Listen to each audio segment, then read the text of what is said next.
Ça fait maintenant 3 ans que nous poursuivons ce voyage avec Bach à la rencontre de différents instruments pour réaliser ce projet. Et ce projet nous a amenés au château d'Assas notamment, qui est un lieu historique, puisque Scott Ross y a vécu, il y a été accueilli, il y a réalisé beaucoup d'enregistrements.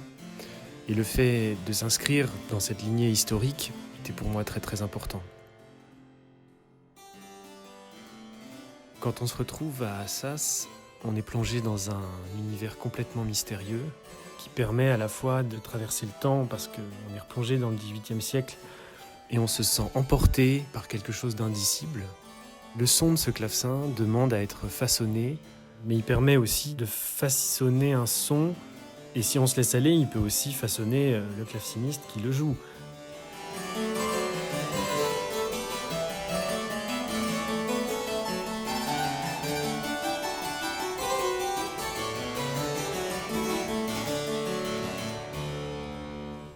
Je pense que le mystère dont je parle, c'est une chose inexplicable qui fait que notre passion pour certaines choses, certaines formes d'art, eh bien, elle est exprimée justement par ce travail à la fois, mais aussi par ce lâcher-prise qu'on peut trouver dans le travail.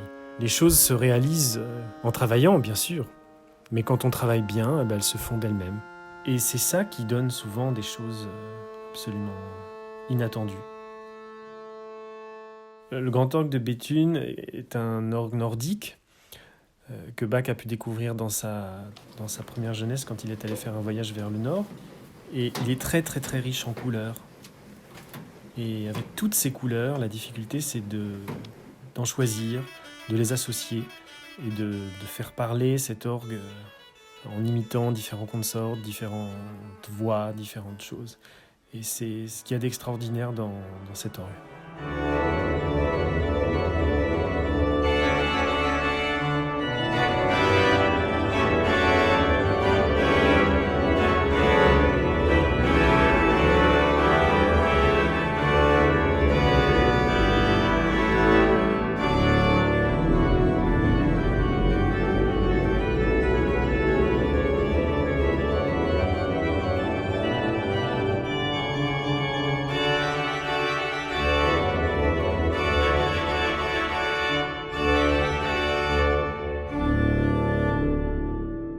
Il ne faut absolument pas oublier que, au même titre que la partition, que l'instrument, la réalisation de l'accord d'un instrument, l'acoustique, tous ces outils permettent, quand ils sont réalisés avec une grande cohésion, de servir en fait la musique.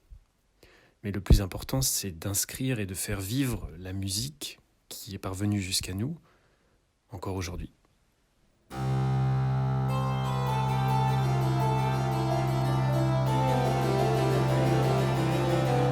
Si on m'avait dit il y a quelques années que le clavier organum ferait partie de ce grand voyage avec Bach, je ne l'aurais pas cru. Il se trouve qu'il y a quelques temps, j'ai eu l'occasion de jouer un concert à Paris sur un clavier organum, où j'ai choisi de jouer justement des œuvres de Bach, d'influence italienne, très contrapuntique, et j'ai été très très surpris par le résultat, et j'ai remarqué que le son ininterrompu de l'orgue, associé au son sec, interrompu du clavecin, permettait justement une grande richesse dans la clarté de la polyphonie. Il y a une magie aussi qui fait que l'instrument, comme il est pensé comme un instrument et pas comme deux instruments mis ensemble, eh bien, certaines notes d'orgue réagissent, notamment les basses, et entrent en vibration avec les cordes du clavecin. Et on a vraiment l'impression d'être une espèce d'homme double qui actionne deux choses, mais qui ne font plus qu'une en fait.